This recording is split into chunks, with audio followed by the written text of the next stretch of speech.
رات کے سناٹے میں جب سب کچھ ٹھہرا ہوا لگتا ہے، حدیبیہ ہاسٹل کے ایک کمرے میں تین دوست زہیب، عمر اور اختر کتابوں میں گم تھے۔ باہر ہوا سائیں سائیں کر رہی تھی اور دور کہیں الو کی خوفناک آواز گونج رہی تھی۔ سب کچھ عام لگ رہا تھا جب تک کہ دروازے پر تین ہلکی دستکیں نہ ہوئیں۔ ٹھک ٹھک ٹھک، یہ تین دستکیں ان کی زندگی بدلنے والی تھیں۔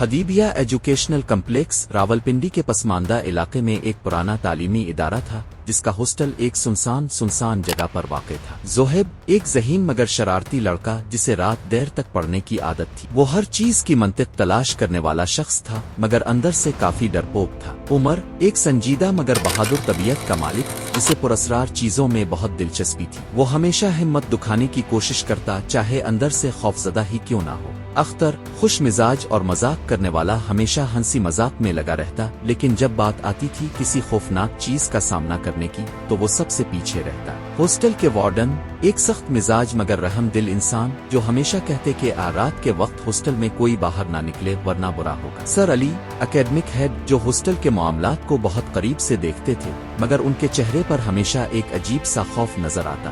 یہ 2024 کی ایک سرد رات، زہیب، عمر اور اختر دوسرے سال کے امتحانات کی تیاری میں مصروف تھے۔ اچانک کمرے کی لائٹ مدھم ہونے لگی جیسے کوئی اس کی توانائی کھینچ رہا ہو۔ یار یہ لائٹ پھر خراب ہو گئی، زہیب بڑبڑایا۔ اختر نے ہنستے ہوئے کہا، یار ہاسٹل کی بجلی کا مسئلہ نہیں، یہاں جنات کا مسئلہ ہے۔ عمر نے سنجیدگی سے کہا، تمہیں پتا ہے کچھ دن پہلے وارڈن صاحب کہہ رہے تھے کہ ہاسٹل کے پرانے بلاک میں کوئی رہتا ہے۔ زہیب نے جھرجھری لی اور کہا، بکواس بند کرو، ہمیں پڑھنا ہے۔ لیکن اسی لمحے دروازے پر وہی تین دستکیں ہوئیں۔ ٹھک ٹھک ٹھک، تینوں ایک دوسرے کی طرف دیکھنے لگے۔ عمر نے دروازہ کھولا مگر باہر کوئی نہیں۔ یہ مذاق کس نے کیا؟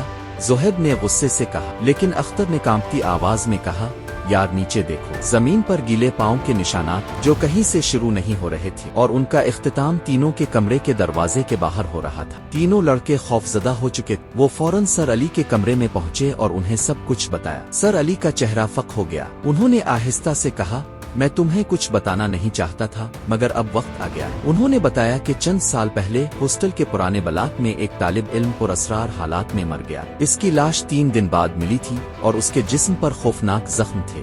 اس دن کے بعد ہر سال ہاسٹل میں کوئی نہ کوئی خوفناک واقعہ پیش آتا ہے۔ یہ سن کر اختر نے زور سے ہنسی ماری، یار یہ سب کہانیاں ہیں، میں تو اسی بلاک میں جا کر دیکھوں گا کہ وہاں کیا ہے۔ زہیب اور عمر نے اسے روکا مگر اختر نے ہنستے ہوئے دروازہ کھولا اور باہر نکل گیا۔ اختر کے جانے کے کچھ ہی لمحے بعد ہاسٹل میں بجلی چلی گئی۔ ہر طرف گھپ اندھیرا چھا گیا۔ پھر ایک چیخ سنائی دی، اختر کی چیخ۔ زہیب اور عمر دوڑتے ہوئے نیچے پہنچے مگر اختر کہیں نہیں تھا، بس فرش پر اس کے چپل اور کتابیں پڑی تھی۔ سر فارومان اور سر علی بھی پہنچ گئے۔ وہ سب مل کر اختر کو ڈھونڈنے لگے مگر وہ ایسے غائب ہو چکا تھا جیسے ہوا میں تحویل ہو گیا۔ اسی لمحے وارڈن صاحب کانپتی ہوئی آواز میں بولے، یہ جگہ اس کو لے گئی جیسے پچھلے سال وہ دوسرے لڑکے کو لے گئی۔ کمرے میں موجود سب لوگ دم بخود رہ گئے۔ اچانک پیچھے سے دروازے پر پھر سے 3 دستکیں ہوئیں۔ ٹھک ٹھک ٹھک، کمرہ خاموش ہو گیا۔ سب نے ایک دوسرے کی طرف دیکھا اور پھر دروازہ آہستہ سے خود بخود کھلنے لگا۔ کہانی یہاں ختم نہیں ہوئی بلکہ یہ تو بس آغاز ہے۔